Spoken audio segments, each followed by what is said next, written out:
ஓம் ஸ்ரீ தாரா நேயர்களுக்கு வணக்கம். தச மகாவித்யா அப்படின்னு சொல்லுவோம். அம்பாளின் 10 ரூபங்கள். இதை ஸ்ரீ வித்யா உபாசனை எடுத்திருக்கவங்களுக்கு எல்லாம் அது ஒரு தீட்சை மூலமாக கிடைக்கும். ஸோ இந்த தச மகாவித்யாவில் இருக்கும் 10 அம்பாளின் வடிவங்கள், காளி, பகலாமுகி, மாதங்கி, மகாலட்சுமியை இங்கே கமலா அப்படின்னு கூப்பிடுறாங்க, தாராதேவி, இப்படி 10 பேர் இருக்காங்க. இந்த 10 பேரும் ஒரு கிரகத்தை சார்ந்தது. இப்போது நம்ம காளியை கும்பிடுறோம், வழிபடுறோம். காளினாலே எல்லாரும் பயப்படுவாங்க. ஏன் அப்படின்னா, ரொம்ப உக்ரகமாக இருக்காளே, கண்ணெல்லாம் பெருசாக இருக்கே, தலைவிரிச்ச கோலமாக இருக்கே அப்படின்னு பயந்து போகிறாங்க. காளியின் உக்ரத்தன்மையை பார்த்து யார் பயப்படணும் அப்படின்னா, துர்புத்தி வச்சுருக்காங்கல்ல அவங்கள தான் பயப்படணும். காளியின் அவதாரமே கெட்டவர்களை அழிக்கிறதுக்கான அவதாரம் இல்லையா? அரக்கன்களை, அசுரன்களை அழிக்கிறதுக்கான அவதாரம். நீங்கள் என்றைக்கு ஒரு தாயாகிய காளியை பார்த்து பயப்படணும் அவசியமே கிடையாது. நாம் தப்பு பண்ணாமல், நாம் அரக்க குணம் கொண்டு இல்லாமல் இருந்தால் ஒரு தாய் என்ன பண்ண போகிறா? ஸோ நாம் நல்லா இருக்கணும், நல்ல புத்தியோடு இருக்கணும். அப்போ தான் அந்த உக்ரத்தன்மை கூட நம்மளை பயமுறுத்தாதான். அந்த அவ்வளோ உக்ரமாக கண்ணெல்லாம் பெருசாக்கி, இப்போது நம்ம கோவப்பட்டாலே நம்மளுக்கு கண்ணெல்லாம் பெருசாகும், நம்மளே ரெட் ஆகிடுவோம், அப்படி முகம்லாம் செவந்து போயிடும், அவ்வளோ கோவமாக இருப்போம் இல்லையா? அப்போது சாதாரண மனிதர்கள் நமக்கு வரும்போதே நம்மளுடைய முகம் மாறுது. நம்ம கோவப்படும் போது குழந்தைகள் யாராவது பார்த்தாங்கன்னு பயந்துடும், ஐயோ ரொம்ப கோவமாக இருக்காங்க அப்படி சொல்லிட்டு. அப்போது ஒரு ஒரு லோகமாத்தா அவங்க ஒரு அரக்கனை கொல்லணுன்னா இன்னும் எவ்வளோ கோவமாக இருக்கணும் இல்லை? கோவமாக இருக்கும்போது பார்த்திங்கன்னா எவ்வளோ வெயிட்டாக இருந்தால் ஒரு பிடி தூக்கிடுவோம் அந்த கோவத்தில். அப்போ ஒரு ஒரு ஒரு புஷ் வரும் நம்மளுக்கு. அப்போ அந்த மாதிரியான தெய்வம் தான் காளி. ஓகே, அப்போது அந்த கோவமான கண்ணில் கூட தாய்மை தெரியுமா? நம்ம உற்று பார்த்தால், நம்ம காளியை தெய்வமாக அம்மாவாக பார்த்தா அவ்வளோ உக்ரத்தன்மையிலையும் நமக்கு தாய்மை தெரியுமா? அந்த மாதிரியானவ தாங்க காளி. அன்பாக கூப்பிட்டா வந்துடுவாங்க இல்லையா? ரொம்ப நீங்கள் ரொம்ப மைண்டு ரொம்ப நல்லா இருந்தது, உங்கள் இதில் பூஜை புனஸ்காரம்லாம் நல்லா கெட்டியாக இருந்தது, இல்லை நீங்கள் பல புண்ணியங்கள் உங்கள் குடும்பத்தில் செஞ்சுருக்காங்க அப்படின்னா 3 நாளில் கூட வந்துடுவாங்களாம் காளி, நீங்கள் உபாசனை எடுக்கும்போது. ஸோ அப்படிப்பட்டது தான் இந்த காளி. என்ன அப்போது ஒரு தாராதேவி எடுத்துகிட்டா உக்ர தாரான்னு இருக்குது. தாராவில் நிறைய தாரா இருக்குது. இதில் ரொம்ப பிரசித்தமானது தாராவையே தாந்திரிக கடவுள் அப்படின்னும் பார்க்குறாங்க. தந்திரம் தந்திரம் ஒரு கெட்டது கிடையாது, நல்லது பண்ணுறதா இருந்தால் கெட்டது கிடையாது. ஸோ தாந்திரிக வழிபாடில் தாராதேவி ரொம்ப பிரசித்தியாக இருக்காங்க. யாருக்கெல்லாம் கஷ்டம் வருதோ கெட்ட விஷயத்தினால அதை காப்பாற்றுவது தான் தாராதேவி. இதில் உக்ரதாரான்னு இருக்குது. உக்ரதாரான்னா உக்ரம்னா கோவம் இல்லையா? அப்போது கெட்டதை அழிக்கக்கூடிய ஆற்றல் கொண்டது அந்த தாராதேவி. ஸோ இந்த தாரா வட இந்தியாவில் இதை பற்றி நிறைய பேசுகிறாங்க. சைனீஸ் காடில் இந்த தாராவை பற்றி நிறைய பேசுகிறாங்க. நிறைய அவங்க எப்படின்னா கலர் வேரியேஷன் வச்சுருக்காங்க. சிகப்பு, கோல்டன், பிளாக்கு, ரெட்டு, க்ரீன், இந்த மாதிரியான கலர்கள் வச்சு அந்த கலருக்கு ஏற்றால் போல் அவளுடைய தன்மையை சொல்கிறாங்க தாராதேவின்னு. அதே தாரா தான் இங்கே இருக்கா, இங்கே இருக்கிற தாரா தான் அங்கே இருக்காங்கிற ஆர்குமெண்ட்டுக்கு நம்ம வரல. ஸோ தாரா அப்படின்னாலே அத்தனை சக்தி வாய்ந்த தேவி. அந்த தாராதேவியின் ஒரு ஆற்றலே போதும் நமக்கு அத்தனை செல்வம், மன நிம்மதி, பாதுகாப்பு, எதெல்லாம் நம்ம கிடைக்கணும்னு நினைக்கிறோமோ அதெல்லாம் கொடுத்துருவாளாம். அப்படிப்பட்டவ தாரா. பிகாஸ் அவங்களே நிறைய ஃபார்ம்ஸில் இருக்காங்க இல்லையா? ஸோ திரிபுர சுந்தரி, திரிபுர சுந்தரியை ஷோடஷி அப்படின்னு சொல்கிறாங்க. ஷோடஷின்னா என்ன? 16 செல்வம் கொண்டவள் அப்படின்னு.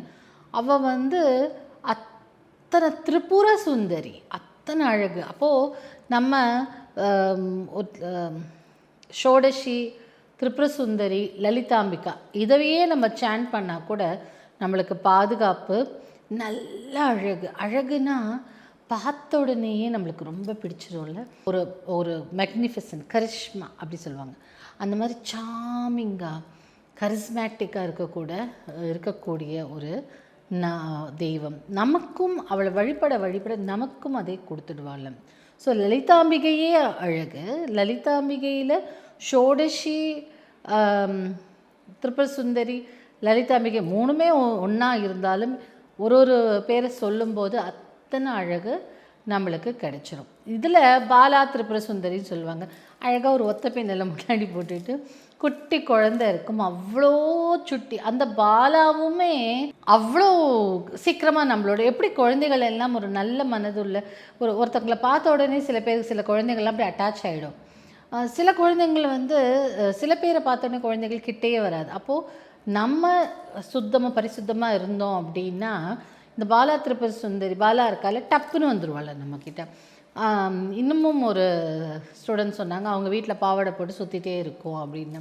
இந்த பாலா எப்படின்னா சுட்டித்தனம் நிறைய பண்ணுவாங்க. இங்கே நம்ம ஓம் ஸ்ரீ தாராவில் கூட நிறைய விஷயம்லாம் நடந்திருக்கு. அப்படிப்பட்ட அவங்க ஒரு குழந்தை எப்படி அம்மா கிட்டேயே இருக்குமோ அந்த மாதிரி நம்மக்கிட்டேயே சுற்றி வரும் அந்த பாலா திரிபுர சுந்தரி. ஆனால் ஆற்றல் பார்த்திங்கன்னா அவ்வளோ பெரிய ஆற்றல், வாக்கு சித்தி, அப்புறம் நம்மளுக்கு உள்ளுணர்வு கொடுக்கறது, இது எல்லாமே கொடுக்கக்கூடியவள் பாலா திரிபுர சுந்தரி. ஸோ புவனேஸ்வரி இந்த புவனேஸ்வரின்னா என்ன? புவனத்தை ஆள்பவள் இல்லையா? இந்த யூனிவர்ஸ் எல்லாம் அவள் கையில் இருக்கும். அப்படிப்பட்டவள் இந்த புவனேஸ்வரி. அப்படிப்பட்ட தேவியை நாம் வழிபடும்போது எல்லாமுமே நம் வசமாகும், எல்லாமுமே நமக்காக இருக்கும். இப்படி இருக்கக்கூடியவள் புவனேஸ்வரி தாய். அதுக்கப்புறம் பைரவி. இவங்க பைரவ் அப்படி சொல்கிறாங்கல்ல, அவங்களுடைய பெண்ணின் வடிவமாக இல்லை அவங்களோட அர்த்தாங்கினியாக அப்படி இருக்கக்கூடியவங்க தான். இவங்களும் உக்ரத்தன்மை கொண்டவங்க. உக்ரம்னா காளி மாதிரி அட்டகாசமான உக்ரம் கிடையாது. இவங்களுக்குமே அந்த கெட்டதை அழித்து நல்லதை கொடுக்கக்கூடிய தன்மை உண்டு. சின்ன மஸ்தா பார்த்தாலே நம்மளுக்கே பயமாக இருக்கும். ஏன் அப்படின்னா அவங்க அந்த தன்னுடைய ஃப்ரெண்ட்ஸ் தோழிகளுக்கு தன் ரத்தத்தையே தாகம் தணிக்க கொடுப்பவள் சின்ன மஸ்தா. மெயினாக சின்ன மஸ்தாலாம் தாந்திரிகத்தில் நிறைய பயன்படுவாங்க. ஆனால் இவர்கள் எல்லாம் டப்புன்னு வந்துடக்கூடிய தெய்வங்கள் தான். தூமாவதி இந்த தெய்வம் பார்க்கறதுக்கு கொஞ்சம் ரொம்ப ப்ளீஸிங்காக இருக்க மாட்டாங்க. தலைவிரி கோலமாக ஒரு மாதிரி இருக்கும், ஸ்மோக், அதாவது ஒரு புகை மண்டலத்தில் இருக்கக்கூடியவங்க மாதிரி இருப்பாங்க. ஆனால் இவங்களும் கெட்டதை அழித்து நமக்கு நல்ல விஷயங்களை கொடுப்பவள் தான் தூமாவதி தேவி. பகலாமுகி எல்லோ நிற தம்பாள்னு சொல்லுவாங்க. அதை தாண்டி இவங்க என்னென்னா கெட்ட வார்த்தை பேசினா கூட அவங்க பிக்சரை எப்படி இருக்குன்னா நாக்கை இழுத்து வச்சு அறுக்கிற மாதிரி தான் இருக்கும் அரக்கனுக்கு. அப்போது கெட்ட வார்த்தை பேசினாலும் ஒத்துக்க மாட்டாளாம். எப்படி ஒத்துக்க மாட்டா? தன்னை வழிபடும் பக்தர் அவரை பற்றி யாராவது கெட்டதாக பேசினாலே அவங்க அந்த நாக்கை அறுத்துருவாங்களாம். அவ்வளோ கோபம் கொண்டவங்க. தன் பக்தர்களுக்கு தாயா இருப்பாங்க. மிச்சவங்களுக்கு ரொம்ப கஷ்டம் கொடுக்குறவங்களுக்கு, அரக்க குணம் கொண்டவங்களுக்கு டெரராக தான் இருப்பாங்க. மாதங்கி இந்த மாதங்கி எப்படின்னா சூரியனை போன்று பிரகாசம் கொண்டவள். இவங்கள சில டைமில் ராஜ மாதங்கின்னு சொல்லுவாங்க. எப்படி ஒரு ராஜ்யத்துக்கு ராஜா தலைவனாக இருக்கிறானோ அந்த மாதிரி இந்த மாதங்கியோ இல்லை ராஜ மாதங்கின்னு சொல்லக்கூடியவங்களை நம்ம வழிபட்டோம்னா நமக்கு அந்தஸ்தே எப்படி கொடுப்பாங்களாமா, அதாவது ஃபேமஸாக இருக்கிறதுக்கு. அதுக்கப்புறம் நாமே ஒரு ஆளுமை தன்மை கொண்டு எல்லா விஷயங்களையும் கொடுக்கக்கூடியது தான் இந்த மாதங்கியை பார்த்தாலே நம்மளுக்கு அப்படியே சாந்தமாகவும் இருக்கும். அதே டைமில் ரொம்ப எனர்ஜி கொண்டு பவர்ஃபுல்லான டெய்ட்டின்னு சொல்லக்கூடிய வகையில் இந்த ராஜமாதங்கி இருப்பாங்க. வழிபாட்டிலேயே ரொம்ப இந்த ராஜமாதங்கியை வழிபடுறவங்களுக்கு ஒரு ராஜாங்கம் நடத்துகிற அளவுக்கு மதிப்பும் செல்வாக்கையும் தருவாக்கூடியவள் இந்த மாதங்கி. அப்புறம் பார்த்திங்கன்னா கமலா யார்? நம்ம மகாலட்சுமி இல்லையா? ஸோ மகாலட்சுமியை வழிபடுறவங்க செல்வ செழிப்புடன் இருப்பாங்க. அவங்களே ஒரு லக்ஷ்மி இந்த சில பேரெல்லாம் பார்த்த உடனே மகாலட்சுமியின் வடிவமாக இருப்பாங்க. அந்த மாதிரியான மகாலட்சுமியாக நம்மளே மாற்றக்கூடியவள் இந்த கமலா.